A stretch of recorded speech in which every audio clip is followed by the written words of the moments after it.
오늘은 우리가 마가복음 21번째 시간으로 잠잠하라 고요하라 라는 제목으로 같이 말씀을 나누도록 하겠습니다.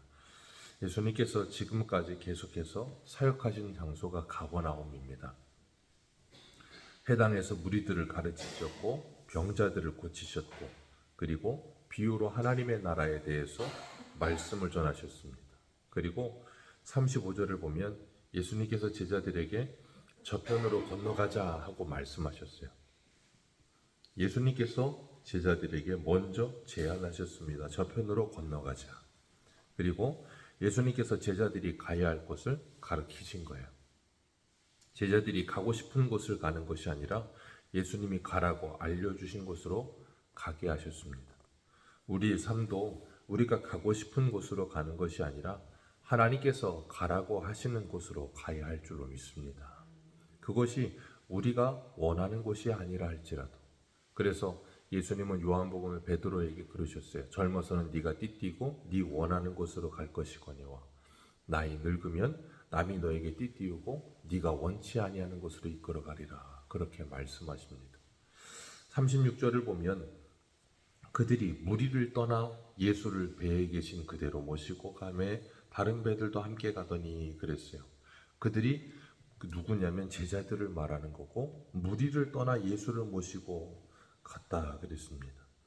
이 제자들은 무리를 떠나고 싶은 생각은 없었어요. 무리들과 함께 하고 싶어 했습니다. 수많은 무리들이 예수님을 따라올 때 기뻐했고 그리고 그 무리들이 오고 하면 예수님이 기도하러 가셔도 새벽 미명에 기도하는 예수님께 찾아와서 무리가 예수님을 찾는다고 무리에게 데려가고 싶었던 사람들이었어요.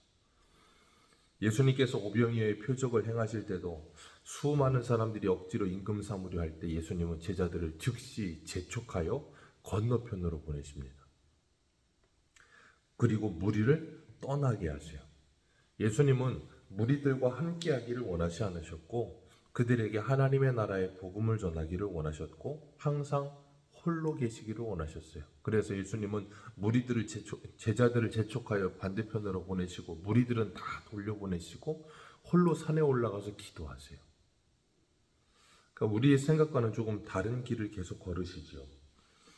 예수님을 모시고 제자들이 건너편으로 건너가는데 예수님은 제자들이 항상 무리와 함께하기를 원하는 그 마음에 이 바람이 들어가는 걸 계속 빼고 계셨던 거예요. 그러면서 제자들이 원하고 제자들이 바라는 길과는 다른 길로 계속 제자들을 이끌어 갑니다. 그래서 이사야 55장에도 보면 하나님의 생각과 우리의 생각은 다르고 하나님의 길과 우리의 길은 다르다라고 말씀하세요.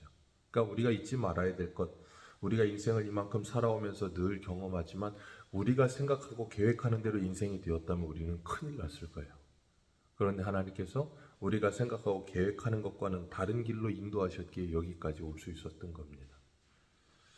그렇기 때문에 우리가 하나님께서 우리의 뜻과 생각과 계획을 틀으실 때 우리는 조금 힘들지만 그래서 마치 요셉이 야곱이 나이 들고 죽어갈 때 에브라임과 므낫세를 야곱에게 축복하게 하기 위해 데려갈 때 야곱이 어떻게 하죠? 손을 어긋맞게 버립니다. 그때 요셉이 기뻐하지 아니하죠. 그때 야곱이 그럽니다. 나도 안다 아들아, 나도 안다. 그런데 하나님의 뜻은 항상 그렇게 흘러가더라는 거예요. 오늘 37절을 보면 큰 강풍이 일어나며 물결이 배에 부딪혀 들어와 배에 가득하게 되었다 그랬습니다. 분명히 35절에 보면 누가 저 건너편으로 건너가자 그랬어요? 예수님께서 건너편으로 건너가자 그랬어요. 예수님의 말씀에 순종하여서 건너편으로 가고 있는 중입니다. 그런데 큰 광풍이 일어나요. 예수님을 모시고 갑니다. 예수님이 가자고 했고 예수님을 모시고 가는 배에 큰 광풍이 불어들어서 배에 물이 가득해져서 침몰하기 직전까지 가는 거예요. 좀 아이러니하지 않습니까? 예수님이 가라고 했고 예수님을 모시고 가고 있으면 형통해야 될 것 같고 뭔가 잘 돼야 될 것 같은데 그건 정반대예요. 그러면 왜 이럴까? 우리가 믿음으로 산다고 하는데 왜 우리에게는 인생에 큰 광풍이 불어올까? 하나님의 말씀대로 순종하여서 로마까지 가는데 사도 바울은 유라굴로 광풍을 만나서 배가 파선까지 하는 일도 일어나고 하나님의 말씀이라고 했는데 왜 이럴까? 낙심될 때가 있다고요. 그래서 우리가 시편 73편의 아삽의 시편을 보았잖아요. 아삽이 그렇게 하나님의 말씀대로 믿음으로 산다고 했지만 실족할 뻔할 정도로 힘들었었다. 그런데 그 결국에야 알았다라고 말하는 것처럼 이 제자들에게도 예수님께서 그 결국을 가르치고 계시는 거예요. 이게 이해가 되지 않는 거거든요. 창세기 12장에 보면 하나님이 갈대아 우르에서 우상 만들던 아브라함을 가나안 땅에 넣으셨어요. 약속의 땅이래요. 그런데 그 땅에 들어갔는데 기근이 와요. 이스라엘 백성들을 430년이 지나고 나서 그 땅에서 건져내셔서 약속의 땅에 데려가시겠다고 해서 이스라엘 백성들은 설레었을 겁니다. 여기서 이렇게 고통당하고 괴로워하고 있었는데 잘 됐다. 하나님이 주신다는 좋은 땅으로 가자. 분명히 그들의 생각에는 이 애굽 땅보다는 더 좋은 땅이라고 생각했을 거라고요. 그런데 신명기에 보면 뭐라 그러세요? 신명기 11장에 그 땅은 애굽 땅과 달라서 애굽 땅은 발로 물대기 좋은 땅인데 그 땅은 산이 높고 골이 깊어 물을 흡수하는 땅이라. 애굽 땅보다 한참 안 좋아요. 그런데 한참 안 좋은 건 이해하겠는데 그 땅으로 가면 좋은데 그 땅으로 안 가고 어디로 가요? 광야로 갑니다. 애굽에서 나와서 좋은 땅으로 갈 줄 알고 기대했는데 광야에서 40년 동안을 계속 돌아요. 40년 동안 시나이 반도를 계속 돌 길이 아니거든요. 그 말은 뭐냐면 같은 데 또 가고 같은 데 또 가고 계속 반복했다는 거예요. 그러면 광야에서 그런 반복되는 삶을 살면 이스라엘 백성들이 얼마나 불편하고 힘들겠어요. 그러니까 틈만 나면 뭐라 그래요? 애굽으로 돌아가자. 우리가 원하던 건 이런 거 아니다. 우리가 예수님 모시고 건너편으로 가자 그래서 하나님이 우리를 애굽에서 데리고 나왔으면 하나님이 좋은 땅을 줘야 되는데 그게 아니고 이 광야가 뭐냐? 그리고 애굽으로 돌아가자는 거예요. 신앙생활이 항상 그래요. 애굽에서 나왔는데 광야고요. 예수님을 모시고 건너편으로 건너가는데 풍랑이 오고요. 하나님이 갈대아 우르를 떠나서 하란을 떠나서 약속의 땅이라고 가라는 그 가나안 땅에 들어갔더니 기근이 와요. 하나님께서는 왜 그런 일련의 일들을 계속해서 일어나게 하실까? 하나님은 전능하신데. 그렇지 않습니까? 하나님이 애굽에서 나오게 하셨다면 전능하신 하나님은 그들이 더 좋은 땅에 가게 하는 것이 맞는 것 같은데 더 안 좋은 땅으로 가더라는 거예요. 그러면 분명히 하나님께서 목적과 의도를 가지고 그 안 좋은 땅을 건너게 하시는 과정이 있다는 것 아닙니까? 우리가 그런 생각을 가져야 되는데 그런 생각을 갖기보다는 왜 이런 땅에 왔느냐 하고 원망골평이 먼저 나오더라는 거예요. 분명히 하나님은 그런 땅으로 가실 거라는 걸 알았고 예수님은 건너편으로 가자고 하실 때 예수님께서 풍랑을 맞을 거라는 걸 모르고 가라 그러셨을까요? 이미 알고 가라고 하신 거예요. 알고서도 그들을 그리로 건너가자라고 말씀하신 거라고요. 하나님은 광야 40년을 돌면서 이스라엘 백성들에게 뭘 가르치셨어요? 하나님이 누군지를 가르치셨다라고 어저께도 말씀을 드렸습니다. 하나님이 누군지를 가르치기 위해 광야가 필요했어요. 그들의 잘못된 애국적인 생각과 모든 것들이 뽑아지기 위해 광야가 필요했어요. 예수님은 제자들에게 건너편으로 건너가자 하면서 예수님께서는 제자들에게 예수님이 누군지를 분명하게 가르치고 싶으신 의도와 목적이 있으시기 때문에 그리로 가는 거고요. 그리고 그 광풍을 만났는데 예수님이 주무신대요. 생각해 보십시오. 아무리 자도 배가 침몰할 정도가 된데 잠에서 안 깬다? 모르겠어요. 저는 제 어릴 때 그 기억이 있어서 할아버지 집에서 잠을 자는데 구들장에 불을 지펴놓고 자는데 방이 장판이 타가지고 방에서 연기가 올라온 적이 있어요. 제 사촌들은 다 깼는데 저는 자더라고요.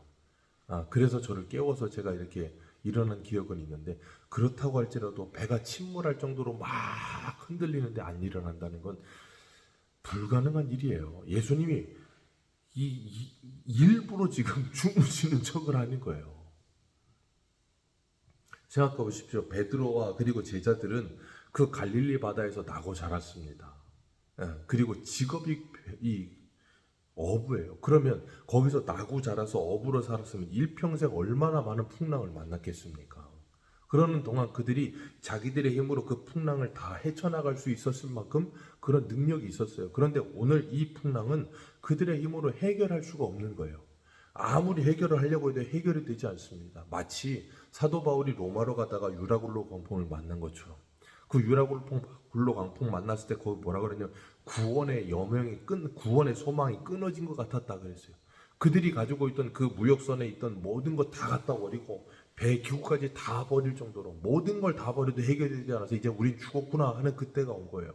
근데 하나님 그때 그들을 뭐 하세요? 멜리데 섬으로 구원하시더라는 거예요. 예수님께서 그렇게 그들이 모든 일을 다 해도 되지 않는 그런 상황까지 오게 되었을 때 그제야 그들이 누구를 찾아요? 예수님을 찾습니다. 38절 같이 읽습니다. 시작.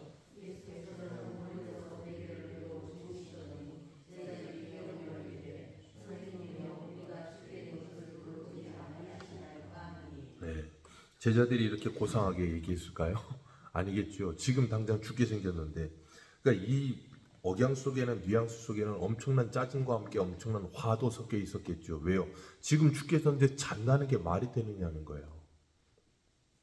그러니까 우리를 돌보지 않으십니까? 그랬더니 예수님이 39절에 깨어 바람을 꾸짖으시며 바다더러 이르시되 잠잠하라 고요하라 말씀하시니 바람이 그치고 아주 잔잔하여지더라 라고 말씀하고 있어요. 하나님께서 우리의 인생 속에도 이런 풍랑을 주십니다. 이런 어려움을 주세요. 이유가 뭐라고요? 하나님을 가르치려고요. 예수님을 가르치려고요.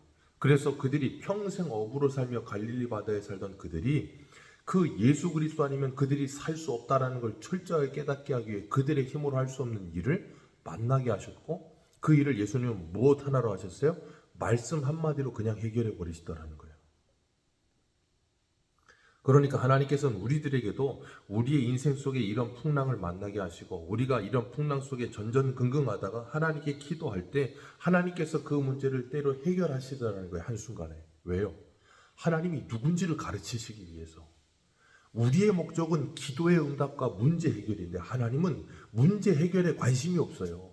그러니까 우리의 길과 우리의 생각과 하나님의 생각이 전혀 달라요. 주님은 지금 이 문제 해결이 목적이 아니라 누구를 가르치는 게 목적이라고요? 하나님 가르치는 게 목적이에요. 예수님이 누군지를 가르치는 게 목적이에요. 근데 제자들은요, 지금 당장 이 배가 침몰하지 않고 이 배에 물이 사라지는 게 목적이에요. 우리의 인생에도 풍랑을 만나면 우리 인생의 문제 해결이 목적인데 하나님은 그 문제 해결 이전에 그 문제를 통해 나를 하나님께 불러내셔서 기도하게 만드시고 하나님과 나와의 관계의 회복을 이루기를 원하시는 거예요. 그게 뭐라 그랬어요? 어저께 오전에 의다 그랬어요. 하나님과 나의 관계의 회복이 일어나는 것. 그럴 때 뭐가 찾아와요? 샬롬이 찾아옵니다. 그래서 어제 저녁에 빌립보서 4장의 말씀을 우리가 같이 하면서 뭐라 그랬어요? 염려하지 말고 기도와 간구로 하나님께 아뢰라. 그러면 어떤 하나님이라 그랬어요? 평강의 하나님이 예수 그리스도 안에서 너희의 마음과 생각을 지키시리라. 주님께 기도하면 하나님 우리에게 평강을 주신다는 거예요. 그래서 예수님께서 바다와 이 바람과 바다를 꾸짖으셔서 잠잠하게 하시고 고요하게 하시고 난 후에 그들이 뭐라 그래요? 그들에게 뭐라 그러세요? 어찌하여 이렇게 무서워하느냐? 왜 무서워하느냐는 거예요. 그러면서 뭐라 그래요? 너희가 어찌 믿음이 없느냐? 너희와 지금 함께하고 있는 내가 누군지 모르느냐라고 말씀하시는 거예요. 지금 예수님이 나와 함께한다고요. 그 예수님은 이 천지 만물을 창조하신 하나님이시라고요. 그 주님이 나와 함께하고 있는데 나는 그 주님이 함께하고 있는데도 불구하고 지금 당장 저 바람과 풍랑이 두려운 거예요. 그러니까 주님께서 그걸 가르치시는 거예요. 너와 함께하고 있는 사람 그분이 누군지를 알아라.